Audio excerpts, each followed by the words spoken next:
পুরান ঢাকার ঐতিহ্য ও গৌরবের প্রতীক গোলতালাব। পুরান ঢাকার ইসলামপুরে আহসান মঞ্জিলের ঠিক পাশেই অবস্থিত গোলতালাব।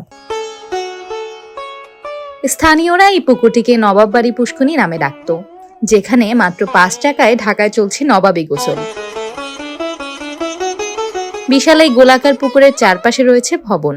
শত শত ঝড় সহ্য করে 19 শতকে খনন করা এই পুকুরটি এখনো গর্ব ও ঐতিহ্যের প্রতীক হিসেবে টিকে আছে।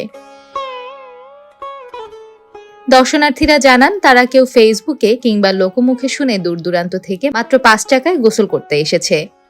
এটা নবাববাড়ি পুষ্করণী, এই জায়গায় 5 টাকার বিনিময়ে যতক্ষণ ইচ্ছা হয় ততক্ষণ গোসল করা যায়। আমরা মোহাম্মদপুর থেকে নেড়ে দেখে আর কি এখানে গোসল করতে আসছি, পানিটা ঠান্ডা এই জন্য। এটি হচ্ছে পুরান ঢাকার অনেক ঐতিহ্যবাহী একটি পুকুর। তো এই পুকুরটা আসলে কাছ থেকে দেখার খুব একটা ইচ্ছা ছিল, তো যে কারণে আর কি এত দূর থেকে এখানে আসা। মানে গোসল করার জন্য আমাদের এই জায়গাটাই ভালো, পুকুরের পানি ঠান্ডা এবং গোসল করে আরাম পাই। এখানে গোসল করার কোনো সময়সীমা নেই, ইচ্ছে মতো সাঁতার কাটা যায় এবং এই পানিতে কোনো জীবাণু নেই, ফলে অতিরিক্ত এই গরমে অনেকটাই শান্তি অনুভব করেন তারা।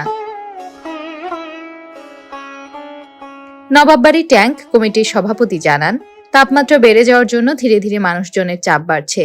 যে কোনো স্থানের মানুষ চাইলেই এই পুকুরে গোসল করতে পারবেন, তবে শর্ত আছে একটা, ব্যবহার করা যাবে না সাবান কিংবা শ্যাম্পু। প্রয়োজন হলে পাশেই আছে প্রথাগত গোসলখানা, পোশাক বদলের জায়গা।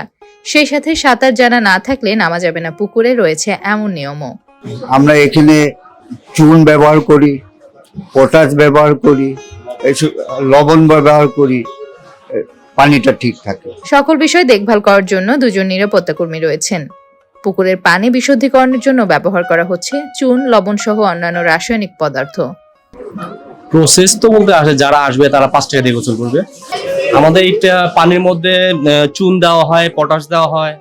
এটা আমরা পানির পরিস্থিতি দেখে তারপর আমরা ব্যবস্থা নিই আর কি।